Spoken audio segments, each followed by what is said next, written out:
एक बार फिर से आप सभी का स्वागत है आज के इस स्पेशल वीडियो में, जहां हर बार की तरह इस बार भी हम कुछ कॉमन वाक्यों को, हिंदी के वाक्यों को अंग्रेजी में ट्रांसलेट करेंगे और फिर उन्हें अंग्रेजी में बोलने की प्रैक्टिस करेंगे। लेकिन आज के जो हमारे वाक्य हैं वो बहुत ही कॉमन है और बहुत ही सिंपल है। ये इतने सिंपल है कि आपको इन्हें ट्रांसलेट करने के लिए बताना नहीं पड़ेगा। आप आसानी से इन वाक्यों को अंग्रेजी में ट्रांसलेट कर लेंगे और शायद इसीलिए मैंने इन्हें पहले से अंग्रेजी में ट्रांसलेट करके रखा हुआ है। लेकिन फिर भी एक बार इन्हें समझ लेते हैं। सो जाओ, स्लीप इंपैरेटिव सेंटेंसेस हैं, आदेशात्मक वाक्य है। अगर आपको वाक्यों के बारे में कि वाक्य के कितने भेद है, एक्सप्लेनेशन क्या है, एग्जांपल्स क्या है, अगर नहीं पता है तो डिस्क्रिप्शन में मैं लिंक दे रखा हूं, आप वहां पर जाके सेंटेंस के बारे में सारी चीजें अच्छे से समझ सकते हैं। लेकिन आज हम इन वाक्यों को समझते हैं। सो जाओ, स्लीप, किताब पढ़ो, रीड द बुक, खेल पर ध्यान दो, फोकस ऑन प्ले, जाओ यहां से, गो फ्रॉम हियर, दवा खा लो, टेक द मेडिसिन, नहा लो, टेक बाथ। ये इतने सिंपल है ना कि इन्हें आपको बताने की जरूरत नहीं पड़ेगी। आप ऐसे वाक्यों को पहले से जानते होंगे। लेकिन अब ट्विस्ट होने वाला है। आज के इन हिंदी के वाक्यों में मैं डालने वाला हूं नमक और मिर्च, ताकि स्वाद जरा सा चेंज हो जाए और आपको ये टेस्टी लगे। तो अब इसमें नमक डालने की बारी है, तो वीडियो को अंत तक देखिएगा। पहले नमक डालेंगे, फिर मिर्च डालेंगे, ताकि स्वाद अपने अनुसार चेंज कर सके और जीभ पे जब जाए तो टेस्टी लगे। तो पहले नमक डालते हैं। तो अब इन हिंदी के वाक्यों में हम कुछ शब्दों को जोड़ते हैं और फिर इन हिंदी के वाक्यों को अंग्रेजी में ट्रांसलेट करने की कोशिश करेंगे और बोलने की कोशिश करेंगे। अब वो हमारा कौन सा शब्द है, इस चीज पे ध्यान दीजिएगा। सो जाओ, हमने जोड़ दिया बस, सो जाओ। किताब पढ़ो, बस किताब पढ़ो। खेल पर ध्यान दो, बस खेल पर ध्यान दो। जाओ यहां से, बस जाओ यहां से। दवा खा लो, बस दवा खा लो। नहा लो, बस नहा लो। अब आप बताओ कि पहले ये जो वाक्य थे, सो जाओ, स्लीप, कितना आसान था। लेकिन अब हमने लगा दिया बस, मतलब इन हिंदी के वाक्यों में नमक डाल दिया टेस्ट चेंज करने के लिए। तो अब बताओ कि इन वाक्यों को क्या ऐसे ही रहना चाहिए या फिर इसमें भी कुछ वर्ड्स जुटने चाहिए, और अगर जुटने चाहिए तो वो कौन से वर्ड्स होने चाहिए ताकि सेंटेंस हमारा सही लगे। तो चलो, बस के लिए हम क्या करते हैं कि हम वाक्यों में सिर्फ और सिर्फ जस्ट ऐड कर देते हैं। जस्ट स्लीप, यानी कि बस सो जाओ, जस्ट स्लीप। बस किताब पढ़ लो, जस्ट रीड द बुक। बस खेल पर ध्यान दो, just focus on play, just focus on play. बस जाओ यहां से, जस्ट गो फ्रॉम हियर। दवा खा लो, बस दवा खा लो।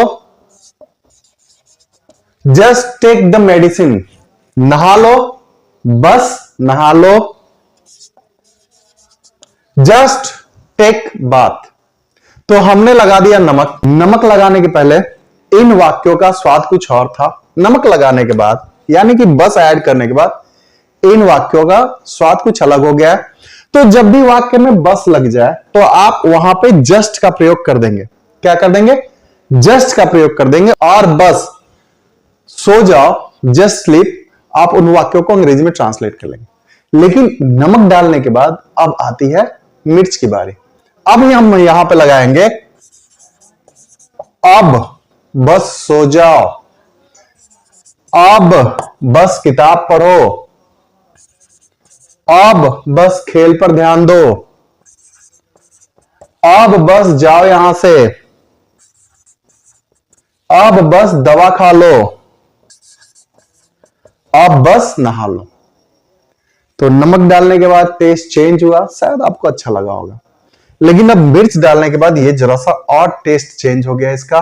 और अब आपको करना क्या है कि अब बस जाओ, पहले था ये सो जाओ, तो आपने ट्रांसलेट किया स्लीप, उसके बाद बना बस सो जाओ, जस्ट स्लीप।